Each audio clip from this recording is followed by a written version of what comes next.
As the Taliban retakes control of Afghanistan, Republicans on the House Homeland Security Committee are sounding the alarm, tweeting, quote, "The region has returned to a pre-9/11 breeding ground just weeks before the 20th anniversary of September 11th. Let's bring in one of the committee's ranking members, New York Congressman John Katko. Congressman Katko, thank you for being with us. And you've warned that this new Afghanistan could become, and I'll quote here, the world headquarters of terrorism. Talk about your immediate concerns and what we can do as a country to prevent the worst from happening.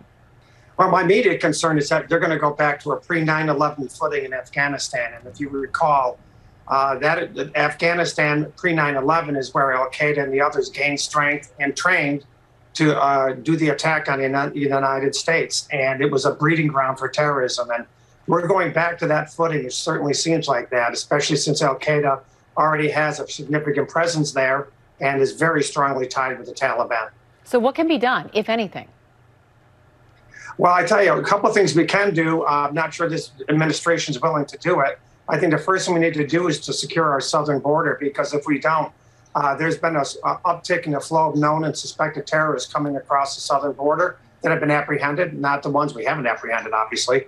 And it's really kind of an open door for a lot of these terror groups to exploit. So that's something we can do. We also need to redouble our intelligence efforts, but it's going to be very difficult because we don't have boots on the ground anymore in Afghanistan, and we certainly don't have the intelligence gathering that we've had for the last 20 years that's helped prevent another major attack. Congressman, I want to take a listen to our exclusive interview. George Stephanopoulos, of course, sat down with President Joe Biden to talk about the deteriorating situation in Afghanistan. Let's take a listen. So you don't think this could have been handled, this actually could have been handled better in any way? No mistakes? No, I don't think it could have been handled in a way that we're going to go back in hindsight and look, but the idea that somehow there's a way to have gotten out without chaos ensuing, I don't know how that happens. I don't know how that happened. Congressman, what do you make of the president's assertion that that chaos we've seen this week was unavoidable?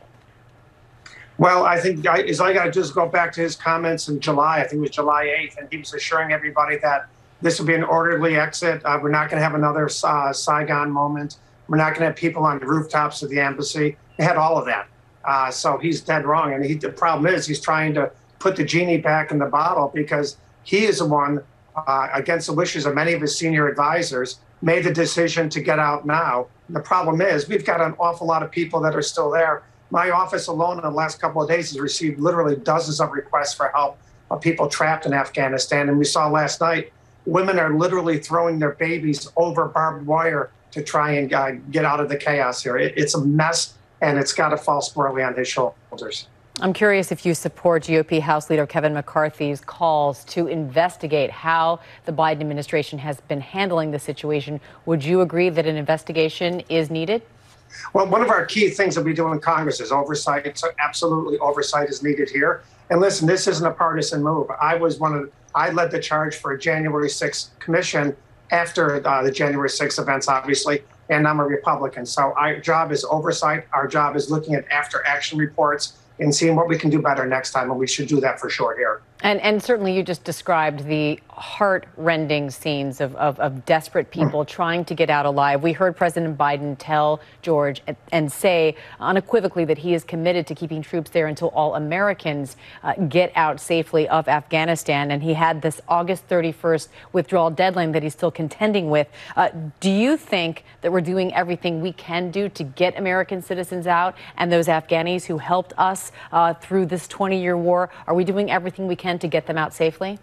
Well, that's a great question. I can only tell you this, that the State Department issued a communication yesterday, and they said that we will be here at the airport. We will get you out, but we can't guarantee your safe passage to the airport.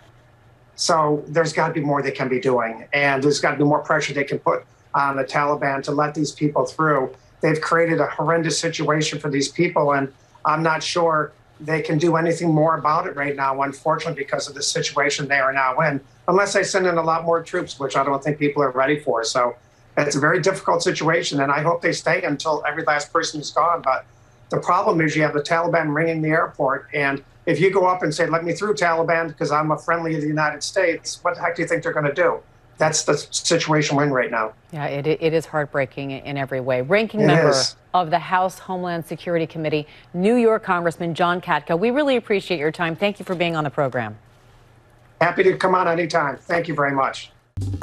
Well, hey there, GMA fans. Robin Roberts here. Thanks for checking out our YouTube channel. Lots of great stuff here. So go on, click the subscribe button right over here to get more of awesome videos and content from GMA every day, anytime.